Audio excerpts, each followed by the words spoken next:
नमस्कार मैत्रिणींनो, विदर्भ तडकामध्ये तुमचं स्वागत आहे। मी तुमची लाडकी टीना। आज आपण दिवाळी विशेष करंजी हा पदार्थ पाहणार आहोत। आमच्या विदर्भामध्ये करंजीला महत्त्वाचे स्थान आहे, ते म्हणजे अक्षय तृतीयेला केली जाते आणि गौरी पूजनाला आणि दिवाळीला विशेष करण्यासाठी 1 किलो गहू, पिठी साखर, विलायची साखर सोबत बारीक केलेली आहे, रवा, तूप आणि चारोळी। तूप हे पिठी भाजण्यासाठी आवश्यक आहे। प्रथम आपण गहू वलवून घेऊ। 2 ते 3 पाण्याने स्वच्छ धुवून घेऊ। आपण गहू निथळायला घेऊ। 10-15 मिनिटातलं पाणी निथळू देऊ। याचे 10-15 मिनिटांनंतर यातलं सर्वच पाणी निघून जाईल। असा सुती कापड घ्यायचा आणि त्याला असं पसरून घ्यायचं। गव्हामधलं सर्व पाणी निथळलेलं आहे। 1 चमचा तेल टाकू, थोडं मीठ टाकू। आता आपण सर्व हे मिक्स करून घेऊ आणि हातावर अशा प्रकारे आपण चोळू। या पद्धतीला विदर्भामध्ये गहू वलवणे असं म्हणतात। आपण असं सर्व गोळा करू आणि याला अशी गाठ मारू, अशी गाठ मारू। तास आपण असंच ठेवू। याला पंख्याच्या हवेखाली सुकवून घेऊ। आपण पंख्याच्या हवेखाली सुकवून घेणार आहोत। 2-3 तास लागेल। गिरणीतून पीठ दळून आणलेलं आहे आणि गाळून घेतलेलं आहे। सर्वात पहिले आपण तूप टाकू। पिठी टाकून घेतली। आपण आता खरपूस भाजून घेऊ तिला। असं छान खमंग भाजून घ्यायचं। छान बघा किती छान भाजलं जात आहे आणि लाल असं परातीत काढून घ्यायचं आणि थंड होईस्तोवर याला असंच ठेवून द्यायचं।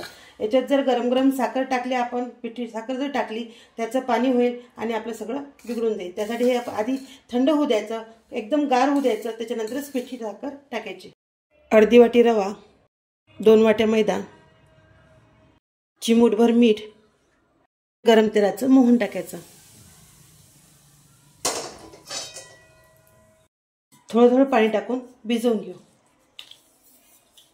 अशा प्रकारे आपला गोळा तयार झालेला आहे आणि अर्ध्या तासासाठी मुरू देऊ।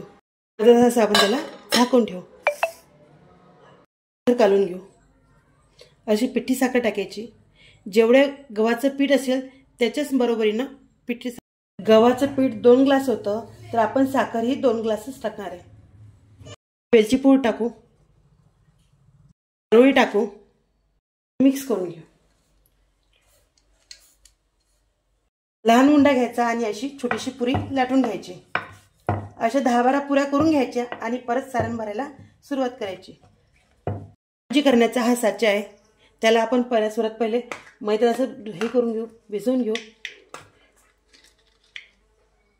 त्याच्यावरती अशी पुरी ठेवू। आता याच्यामध्ये पिठी भरून घेऊ।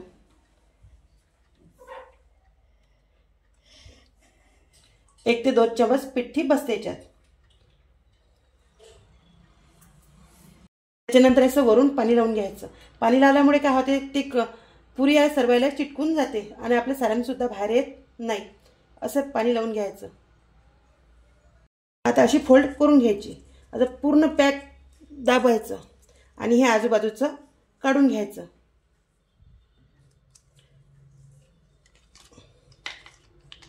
अशा प्रकारे आपली करंजी तयार झाली। बघा किती छान तयार झाली। अशा प्रकारे आपली करंजी तयार झाली। सुती कापड घ्यायचा आणि त्याच्यामध्ये अशी करंजी ठेवून द्यायची आणि दुसरा कापड याच्यावर असं झाकून ठेवायचं। त्याच्यामुळे काय होते, ते कडक पडणार नाही आणि उलणार सुद्धा नाही। तर आपल्या करंज्या तयार झालेल्या आहेत। कोणत्यात तळायला घेऊ। त्यामध्ये तेल गरम झालं। आता करंज्या तळायला घेऊ।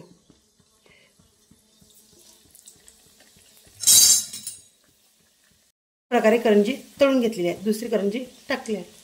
करंजी जर फुटली असेल, तर फुटल्यामुळे काय होतं, तेल पूर्ण खराब होते। तर आपण काय करायचं, आता थोडासा मैदा भिजवायचा आणि मैदा त्याच्यावर थोडासा लावून द्यायचा। याच्यामुळे आपली करंजी व्यवस्थित राहते, फुटणार सुद्धा नाही। असं थोडासा मैदा लावून द्यायचा।